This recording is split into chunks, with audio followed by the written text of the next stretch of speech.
Hey guys, hope you're doing well. So today I want to give you the bell ringer and I want to transition and talk about 9/11 a little bit. I think it's important that we always discuss this event, and I think it was something we should never forget. I know many of you weren't born then, right? We weren't even alive at this moment at that time. But for me, I was in first grade, so I like to talk a little bit about my perspective of 9/11.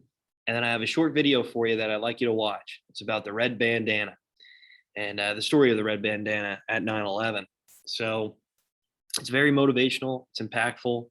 Saw it a couple years ago on Sports Center and Boston College, very, very established university, college. They represent this man and his heroism during 9/11 every year in a football game that I thought was very cool, and I thought it was a neat story, and I wanted to share it with you. So I'll have that posted here shortly. So real quick, Bellringer, and I'll get into that, into 9/11, describe the behaviorist approach and psychoanalysis theory. Within your response, detail about Pavlov's experiment and Freud's iceberg theory. So if you want to, please pause the video, write down your response, and I'll discuss it here. Okay, so the behaviorist approach is this idea where we are observing people's reactions, their behaviors, and maybe habits when presented to certain stimulus. Okay, it really doesn't dive into the mind too much. It really doesn't dive into the brain and let's just say the biological effect that what the body has an effect to the mind and so on and so forth. The behaviorist approach is just really how we can depict behaviors, how we can try to understand people's reactions to certain stimulus that is presented to them. So, a certain example that I gave with Ivan Pavlov, a Russian psychologist, he tried to study and understand how organisms, like a dog, right, like an animal here, reacts to neutral stimulus and how we can maybe condition people, and in this case, dogs, to a certain stimulus that is presented. So Pavlov, obviously, when he feeds a dog, the dog's going to start salivating. It's going to start getting excited because it's about to be fed. And Pavlov started to introduce a neutral stimulus, which is the ringing of a bell, before he presented food to his dog or the dog that he was trying to study. So every time he fed the dog, he'd ring a bell.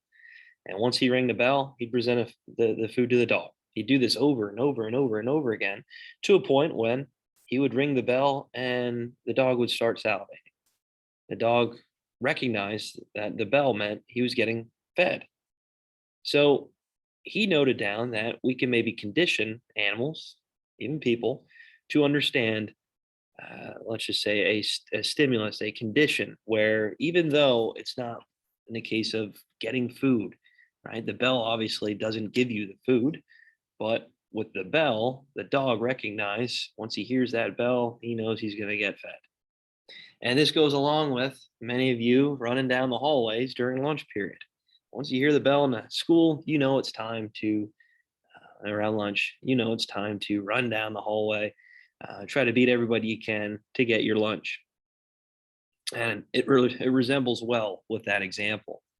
I know with my cat, my dog, same thing. Once I start rattling his food, once I start pulling the container out with his food, they hear it, right? They understand the time too. They have a circadian rhythm within their mind that they recognize it's feeding time.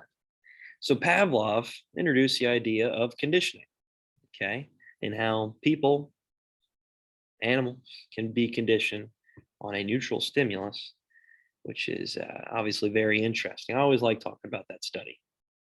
All right, we'll talk about B.F. Skinner a little bit later. Skinner did something similar with mice, right, how they're being fed, introducing a negative a negative effect and a positive effect to try to condition an animal. So being shocked or staying on one side of the cage and being fed by pulling down on a lever. Again, I'll talk about that in more detail soon. All right, psychoanalysis theory, this idea where Freud believes people react, act, their habits, behaviors, or personalities based off their unconscious mind. So the unconscious mind is something that people try to hide from others. It is our innate desires, our pleasures, our secrets that we try to keep from people. But internally, this is something that's pushing us to do something, pushing us and resembling to others, our personality, our character, and some of our habits that we perform in. So he relates that to an iceberg, which at the top of the water, that's present is the conscious mind, right? That is something that everybody sees. That is who you are. That's how people understand you, is the unconscious mind that's out of the water. And people resemble that as, well, Freud resembles that as the ego.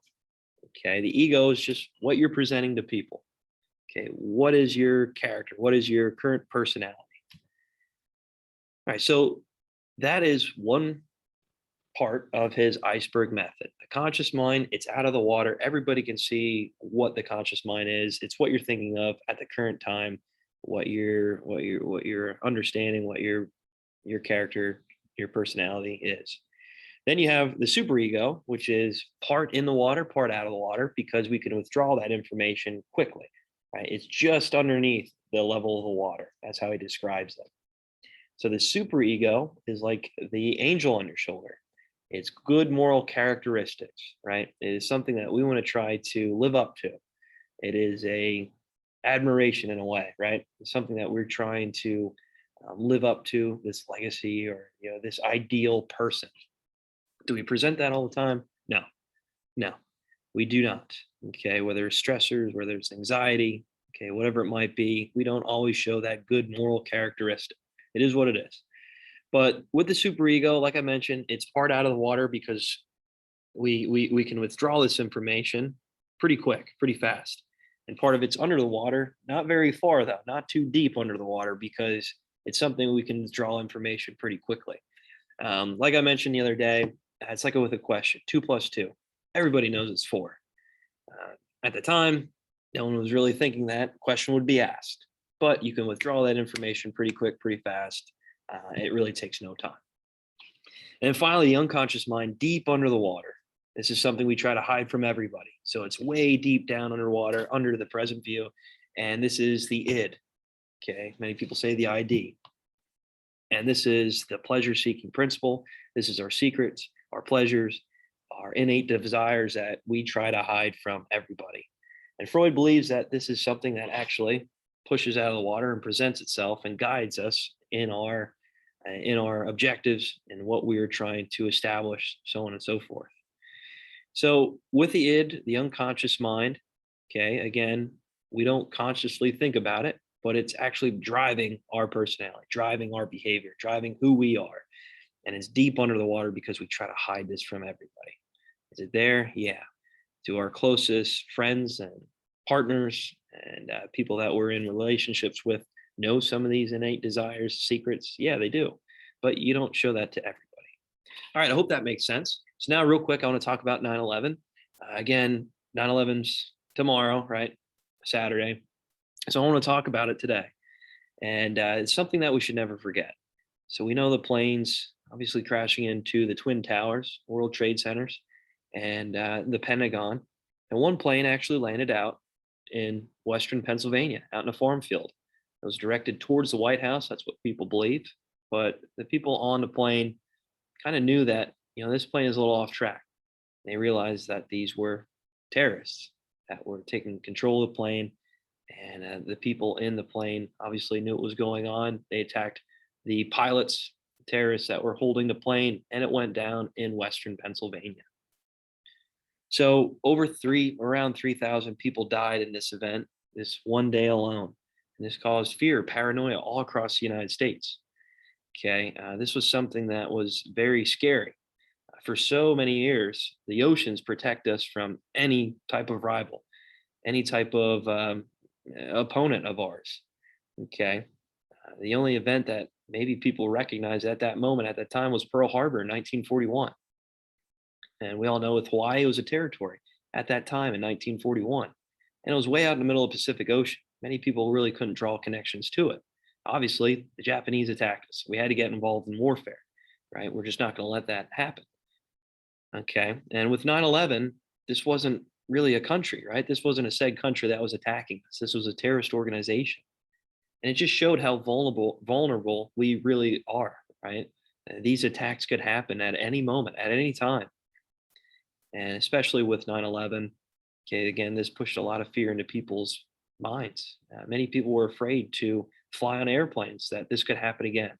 That's why you see a lot of the safety security when you're going to fly. I'm sure many people traveled already, flown on a plane, and it's something very everybody's fearful of. Well, everybody encounters with that safety and security. But again, that protects us so that these events really don't happen ever again.